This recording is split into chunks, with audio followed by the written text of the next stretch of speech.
بسم اللہ الرحمن الرحیم۔ السلام علیکم، ہمارے چینل میں خوش آمدید ناظرین۔ آج آپ کے لیے میں انتہائی خوفناک، سنسنی خیز اور دلچسپ کہانی لے کر آئی ہوں، لیکن کہانی شروع کرنے سے پہلے آپ سے گزارش ہے کہ اگر آپ ہمارے چینل پر نئے ہیں تو ہمارے چینل کو ضرور سبسکرائب کیجیے تاکہ آپ کو ہماری ویڈیوز سب سے پہلے ملیں۔ میری یہ کہانی سن کر شاید تھوڑی دیر کے لیے آپ کے نظریات بدل جائیں، مگر اس واقعے نے میری پوری زندگی بدل کر رکھ دی۔ آج بھی میں سوچتی ہوں تو مجھے جھرجھری سی آ جاتی ہے۔ میری زندگی تو عام لڑکیوں کی جیسی تھی۔ میں کبھی سوچ بھی نہیں سکتی تھی کہ میری زندگی اس قدر بدل جائے گی۔ وہ دن مجھے آج بھی یاد ہے۔ میں اور حسان بہت خوش تھے۔ حسان نے مجھے اپنے نام کی انگوٹھی پہنائی تھی۔ مجھے لگتا تھا جیسے میری زندگی حسان کی رفاقت سے مکمل ہو گئی ہے۔ میں ایک آزادانہ ماحول میں پلی بڑھی تھی۔ میرا تعلق اسلام آباد شہر سے ہے۔ امی ابو نے کبھی مجھ پر زیادہ سختی نہیں کی تھی، البتہ گریجویشن کے بعد میری منگنی کر دی تھی، کیونکہ ان کا خیال تھا لڑکیوں کی شادی چھوٹی عمر میں کر دینی چاہیے۔ جب میری منگنی ہوئی تھی میں صرف 20 سال کی تھی۔ زندگی میں رنگ ہی رنگ تھے۔ اس شام میری آنکھ کھلی تو پتہ چلا کہ حسان باہر کمرے میں بیٹھا ہے۔ وہ امی سے ملنے آیا تھا، ساتھ ہی ان سے منت سماجت کر کے اجازت لی کہ میں اور ماہا کہیں گھومنے پھرنے جانا چاہتے ہیں۔ امی نے بھی اس وجہ سے اجازت دے دی کیونکہ ابو کسی کام سے دوسرے شہر گئے ہوئے تھے۔ گھر میں صرف امی، چھوٹی بہن اور دادی اماں تھیں۔ دادی نے جاتے ہوئے مجھے لاکھ منع کیا، ارے بٹیا، مغرب کے وقت گھر سے باہر نہیں جاتے، تم دونوں صبح سویرے کہیں گھومنے چلے جانا۔ دادی کی بات سن کر مجھے ہنسی آ گئی۔ بھلا صبح صبح گھومنے کون جاتا ہے دادی؟ آپ بھی کمال کرتی ہیں، لوگ تو رات کو باہر گھومنے جاتے ہیں۔ میں نے دادی سے کہا اور حسن کو گھر سے باہر چلنے کا اشارہ کیا۔ اس کے پیچھے پیچھے میں بھی آ گئی۔ تقریباً مغرب کا وقت ہونے میں آدھ گھنٹہ باقی تھا۔ وہ مجھے غروب آفتاب کا منظر دکھانا چاہتا تھا جو اسے ہمیشہ سے ہی پسند تھا۔ اکثر وہ وہاں جاتا بھی تھا، مگر آج میرے ساتھ جانا چاہتا تھا۔ تقریباً آدھ گھنٹے کے بعد ہم مونومنٹ پہنچ گئے۔ مونومنٹ کے سامنے والے حصے میں خاصا رش تھا، کافی ساری فیملیز بھی آئی ہوئی تھیں۔ جبکہ یہ سردیوں کے دن تھے تو لوگوں نے اکثر کھانے پینے کی چیزیں بھی اٹھا رکھی تھیں، جبکہ 2-3 جگہوں پر میں نے گرم چائے اور انڈے بیچنے والے بھی دیکھے جن پر میں نے کوئی خاص توجہ نہیں دی۔ خیر میں اور حسام چلتے ہوئے مونومنٹ کے پچھلے حصے میں آ گئے جہاں سے غروب آفتاب کا منظر انتہائی دلکش لگتا ہے۔ یہاں ایک ہی قطار میں 10 کے قریب کھڑکی نما دروازے موجود ہیں۔ ان کھڑکیوں سے اسلام آباد کا نشیبی علاقہ بہت خوبصورت لگتا ہے، خصوصاً رات کے وقت جب گھروں میں جلتی روشنیاں چھوٹے چھوٹے ستاروں کی مانند ٹمٹماتی ہیں اور دور سے یوں لگتا ہے جیسے سارا آسمان زمین پر اتر آیا ہو۔ میں اور حسام کافی دیر سے ان کھڑکیوں کے پاس کھڑے تھے۔ یہاں تقریباً کوئی بھی نہیں تھا، ہم دونوں اکیلے ہی تھے۔ لوگوں کا سارا رش مونومنٹ کے سامنے والے حصے میں رہتا ہے۔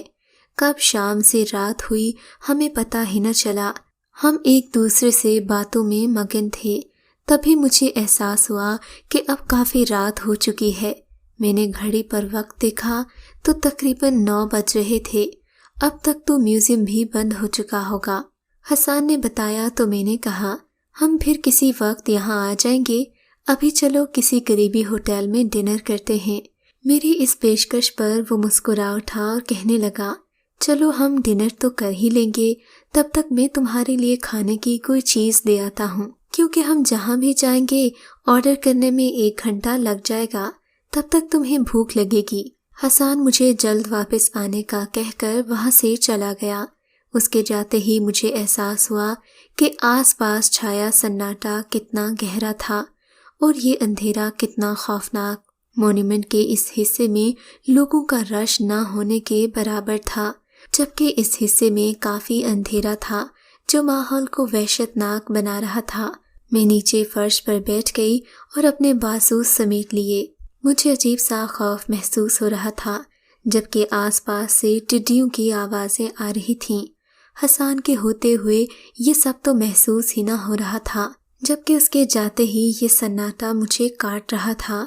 ابھی تھوڑی دیر ہی گزری تھی، میں اپنے بازو سمیٹے سر نیچے کیے بیٹھی تھی کہ یک دم مجھے لگا کسی نے میرے کاندھے پر اپنا بھاری ہاتھ رکھ دیا ہو، جبکہ میں کھڑکی سے بالکل لگ کر بیٹھی تھی۔ یوں لگتا تھا جیسے یہ ہاتھ کھڑکی سے اندر آیا ہے، حالانکہ ان کھڑکیوں کے نیچے کوئی راستہ نہ تھا، بلکہ جھاڑیاں وغیرہ اگی ہوئی تھیں اور نیچے بھی سارا جنگلی علاقہ تھا۔ یہاں تو کوئی نہیں تھا، نہ ہی کوئی آ سکتا تھا۔ یہ سوچ کر ہی میرے جسم میں ایک سرد لہر دوڑ گئی۔ مجھے لگ رہا تھا جیسے میں اس جگہ پر جم کر رہ گئی ہوں۔ میں اس ہاتھ کو ہٹانا چاہتی تھی مگر ہمت نہ ہو رہی تھی۔ میں آنکھیں بند کیے یوں ہی بیٹھی رہی، لگتا تھا ہلوں گی تو کوئی زلزلہ یا طوفان آ جائے گا۔ میں یوں ہی سمٹی بیٹھی تھی، اچانک ہی جیسے یہ گرفت ڈھیلی پڑ گئی۔ میں نے نظر اٹھا کر دیکھا تو سامنے حسن کھڑا مسکرا رہا تھا۔ اس کی آنکھوں میں عجیب سا تاثر تھا، یوں لگ رہا تھا جیسے وہ بدلا بدلا سا ہے۔ اسے دیکھتے ہی میں اٹھ کھڑی ہوئی، مجھے شدید ڈر لگ رہا تھا۔ حسن، کہاں رہ گئے تھے تم جانتے ہو یہاں کتنا سناٹا تھا؟ تمہارے جانے کے بعد لگ رہا تھا جیسے میں کسی ہانٹڈ جگہ پر آ گئی ہوں۔ اب چلو یہاں سے، دوبارہ کبھی یہاں نہیں آؤں گی میں نے پھولی سانسوں کے ساتھ کہا تو اس کے چہرے پر کوئی تاثر نہ بدلا۔ وہ پتھرائی ہوئی آنکھوں سے مجھے دیکھنے لگا، میرے قریب آ کر پراسرار لہجے میں بولا، تمہیں تو یہاں روز آنا پڑے گا، اب تم ایک بار نہیں بار بار یہاں آؤ گی۔ یہ کہہ کر وہ کچھ اس انداز سے ہنسا کہ مجھے اس سے خوف محسوس ہونے لگا۔ میری گھبراہٹ دیکھ کر بولا، ارے میں تمہارے لیے کچھ کھانے کو لایا ہوں، میں تمہیں کہہ کر تو گیا تھا کہ ابھی آتا ہوں، لو مٹھائی کھاؤ۔ اس نے جیب سے ایک چاکلیٹ نما مٹھائی نکالی۔ میں یہ مٹھائی کھانا تو نہیں چاہتی تھی مگر اس کے اصرار پر کھا لی۔ مٹھائی کھاتے ہی مجھے لگا جیسے میرے سر پر غنودگی طاری ہو رہی ہو۔ میں بمشکل سنبھلی تھی، مجھے کچھ عجیب سا لگ رہا تھا۔ میں نے حسان کی طرف دیکھا تو وہ محویت سے مجھے ہی تک رہا تھا۔ اس کے دیکھنے سے مجھے گھبراہٹ ہونے لگی۔ میں نے تیزی سے کہا، چلو حسان اٹھو، اب گھر چلتے ہیں، رات کافی ہو گئی ہے، ڈنر پھر کسی دن کر لیں گے، ابھی مجھے گھر جانا ہے۔ یہ کہتے ہوئے میں اپنا پرس اٹھانے کے لیے دوسری جانب جھکی مگر جب نظر اٹھا کر دیکھا تو وہاں کوئی نہیں تھا۔ میرے جسم میں سنسنی سی دوڑ گئی، میں بے یقینی سے ادھر ادھر دیکھنے لگی۔ ابھی تو وہ یہاں تھا، پھر کہاں گیا؟ یا خدایا، یہ کیا ہو رہا ہے؟ مجھے تو اس سردی میں بھی پسینہ آنے لگا۔ اسی لمحے مجھے لگا کھڑکی سے ایک ہاتھ اندر آ رہا ہو۔ میں نے وحشت سے پیچھے مڑ کر دیکھا تو مجھے دو سرخ انگارہ آنکھیں نظر آئیں جن کی پتلیاں سبز رنگ کی تھیں۔ یہ دیکھ کر میرا دل اچھل کر حلق میں آ گیا۔ اندھیری فضا میں معلق دو سبز آنکھیں اور ان کے گرد بنے سرخ ہالے نے مجھے دہشت زدہ کر دیا۔ میں دیوانہ وار وہاں سے بھاگنے لگی۔ میں سیڑھیاں چڑھ کر اوپر آئی۔ مونومنٹ کے اس حصے میں کافی لوگ موجود تھے۔ لوگوں کو دیکھ کر میں نے سکھ کا سانس لیا۔ میں حسام کو ڈھونڈ رہی تھی۔ حسام مجھے کہیں نظر نہیں آ رہا تھا، جبکہ نیچے مونومنٹ میں جو مجھے ملا تھا وہ حسام تو نہیں، وہ تو کوئی اور ہی لگ رہا تھا۔ میرا دل زور زور سے دھڑک رہا تھا، ہر کوئی اپنے آپ میں مگن تھا۔ میں بھاگتی ہوئی مونومنٹ کے سامنے والے حصے میں آئی تو حسام مجھے سیڑھیوں پر مل گیا۔ وہ مجھے ہی ڈھونڈ رہا تھا مگر اس کے چہرے پر ناگواری کے تاثرات تھے۔ اس کی قمیض پر کالر کے تھوڑا نیچے مٹی لگی ہوئی تھی۔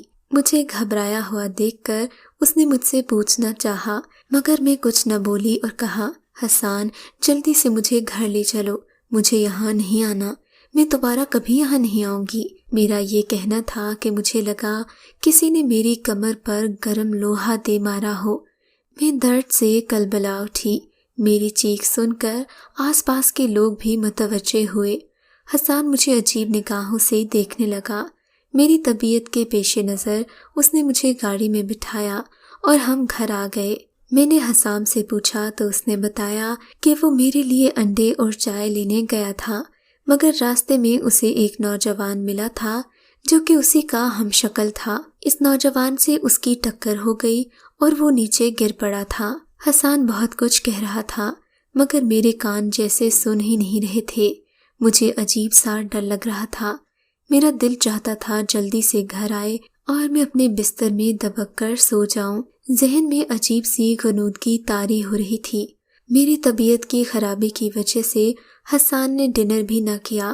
وہ مجھے آدھے گھنٹے میں گھر چھوڑ کر اپنے کسی کام سے چلا گیا۔ میں گھر آئی تو امی سے کوئی بات کیے بنا اپنے کمرے میں چلی گئی۔ دادی اور امی شاید عشاء کی نماز پڑھ رہی تھیں۔ انہوں نے میرے آنے کا کوئی نوٹس نہ لیا۔ میں کمرے میں جاتے ہی بیڈ پر گر گئی اور اپنا وجود لحاف میں ڈھانپ دیا۔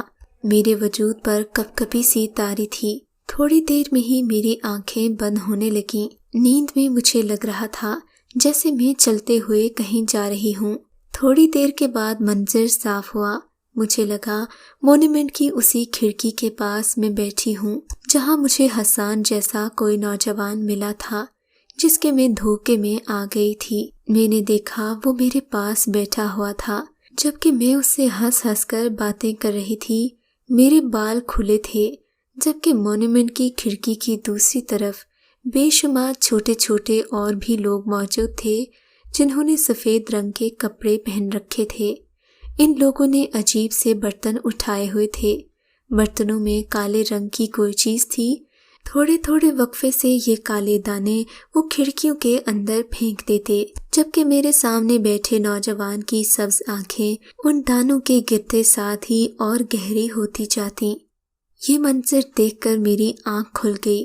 میں پسینے میں شرابور تھی۔ میری سانس پھولی ہوئی تھی۔ گلے پر دباؤ محسوس ہو رہا تھا۔ یوں لگتا تھا کسی نے مجھے رسیوں سے جکڑ دیا ہو، جبکہ سر ایسا بھاری ہو رہا تھا جیسے کسی نے اوپر 2 من وزن رکھ دیا ہو۔ میری غیر ہوتی حالت کے پیش نظر میں بھاگتی ہوئی دادی کے پاس گئی۔ ان کی گود میں سر رکھ کر رونے لگی۔ دادی نے پوچھا کیا ہوا تو میں نے ٹال دیا۔ دادی کے پاس آ کر مجھے سکون سا محسوس ہوتا تھا، اسی لیے میں بنا کوئی وجہ بتائے اکثر ہی ان کے پاس بیٹھ جایا کرتی تھی۔ پھر تو جیسے یہ سلسلہ شروع ہو گیا۔ اکثر مجھے کمر پر تکلیف محسوس ہوتی، یوں لگتا جیسے کسی نے گرم لوہا رکھ دیا ہو۔ یہ جلن دن بدن بڑھتی جا رہی تھی۔ دادی نے دم درود کیا تو جلن ٹھیک ہو گئی۔ اب میں مطمئن سی رہنے لگی تھی۔ مجھے خواب آنا بھی بند ہو چکے تھے جبکہ کوئی غیر معمولی واقعہ بھی پیش نہ آیا تھا۔ میں نے دادی کو اس دن کے بارے میں کچھ نہیں بتایا، نہ ہی اس بارے میں نے حسام کو آگاہ کیا تھا۔ میری زندگی میں سکون آ گیا تھا۔ دادی مگر نہ جانے کس وہم میں مبتلا ہو چکی تھیں۔ انہوں نے امی سے کہہ کر فوراً میری شادی کی تاریخ رکھوائی۔ میری شادی اگلے جمعے کو ہونا تھی۔ اب تو حسان سے بات کرنا ویسے بھی مناسب نہیں تھا۔ میں نے اپنا فون وغیرہ بند کر دیا اور چپ چاپ مایوں بیٹھ گئی۔ میری سہیلیوں نے مجھے شادی کی مبارکباد دی، مگر میں کیا جانتی تھی یہ شادی نہیں بربادی ہے۔ آج میری زندگی کا وہ تاریک باب شروع ہونے جا رہا تھا جس نے مجھے ہمیشہ کے لیے بدل کر رکھ دیا، اور میں وہ کرنے پر مجبور ہو گئی جو میں نہیں کرنا چاہتی تھی، جس کا میں نے کبھی سوچا بھی نہیں تھا۔ بالآخر میری شادی کا دن آ ہی گیا۔ مجھے دلہن بنا کر سجا سنوار کر حسان کے پہلو میں بٹھا دیا گیا۔ حسان مجھے پا کر بہت خوش تھا، مگر اس کے پاس بیٹھتے ہی مجھے لگا جیسے وہ حسان نہ ہو بلکہ دہکتا ہوا کوئی انگارہ ہو۔ اس کے ساتھ ایسی حدت تھی کہ میرا بیٹھنا وہاں محال ہو رہا تھا، مگر میں صبر کیے بیٹھی رہی۔ شادی کی تقریب میں ایسا ہنگامہ کرنا ہم دونوں کے لیے مشکل کا باعث ہو سکتا تھا۔ بالآخر شادی کے ہنگامے ختم ہوئے۔ مجھے کمرہ عروسی میں پہنچا دیا گیا۔ یہ دن ہر لڑکی کے لیے خوشی کا پیغام لاتا ہے، مگر میرے دل پر عجیب دہشت طاری تھی۔ خیر میری سہیلیاں مجھے چھوڑ کر ہنسی مذاق کرتی کمرے سے باہر چلی گئیں۔ میں حسان کا انتظار کرنے لگی۔ تھوڑی دیر کے بعد کمرے میں آہٹ ہوئی تو میں سمٹ کر بیٹھ گئی۔ چہرے پر حیا کی سرخی پھیل گئی تھی۔ میں نگاہیں جھکائے بیٹھی تھی کہ حسان نے ایک مخملی ڈبیا میری جانب بڑھائی۔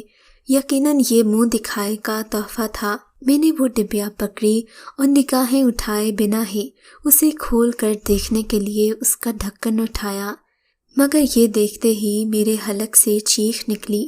اس مخملی ڈبیا کے اندر زیورات کی بجائے کالے کالے پتھر تھے۔ ان پتھروں سے عجیب ہیبت ٹپک رہی تھی۔ میں نے جیسے ہی وہ پتھر ڈبیا میں دیکھے، میں نے ڈبیا فرش پر پھینکی۔ میری نگاہیں بے اختیار حسن سے ٹکرائیں، مگر وہاں حسان تو نہ تھا۔ اس چہرے پر عجیب سی دہشت تھی، وہی سبز پتلیاں اور سرخ آنکھیں جنہیں دیکھ کر اوپر کی سانس اوپر اور نیچے کی نیچے رہ جائے۔ دروازے تک کا فاصلہ نہ جانے میں نے کیسے طے کیا۔ میں بھاگتی ہوئی چیختی چلاتی کمرے سے باہر آئے۔ میری چیخیں سن کر سب گھر والے اکٹھے ہو چکے تھے، جبکہ میرے کمرے میں مکمل سناٹا تھا۔ حسان کمرے سے باہر نہیں آئے تھے۔ جبکہ سب میرے ارد گرد جمع ہو گئے، میں نے کسی کو کچھ نہ بتایا، اپنی ساس کے گلے رکھ کر رونے لگیں۔ انہوں نے مجھے تسلی دی اور میرے ساتھ میرے کمرے میں آ گئیں، مگر کمرے کے اندر کا منظر دیکھ کر سب کی آنکھیں مارے حیرت کے پھیل گئیں۔ حسان بیڈ پر بے سدھ پڑے تھے، جبکہ ان کے چہرے پر کالے رنگ کے دھبے موجود تھے۔ حسان کی آنکھیں چھت کو لگی ہوئی تھیں، یوں لگتا تھا ان آنکھوں نے کوئی دہشت ناک منظر دیکھا ہو۔ میری نند نے آگے بڑھ کر حسان کی نبض چیک کی تو ان کی موت واقع ہو چکی تھی۔ یہ دیکھتے ہی میں دھاڑے مار مار کر رونے لگی۔ میری تو دنیا ہی لٹ گئی تھی۔ اس دن کے بعد سے مجھے ایسی چپ لگی کہ پھر اس چپ کا تالا کبھی نہ ٹوٹا۔ مجھے اب شادی کے نام سے ڈر لگتا ہے۔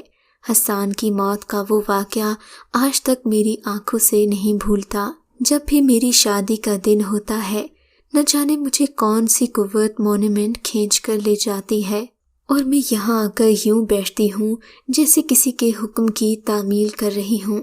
یہاں گزرے ہوئے اذیت ناک لمحات بھی مجھے کسی جنت سے کم نہیں لگتے۔ کبھی کبھی مجھے لگتا ہے میں بے وفا ہوں، میں حسان کے قاتل کا حکم مان رہی ہوں، مگر میں کیا کروں؟ آپ ہی بتائیے اس میں میرا کیا قصور ہے؟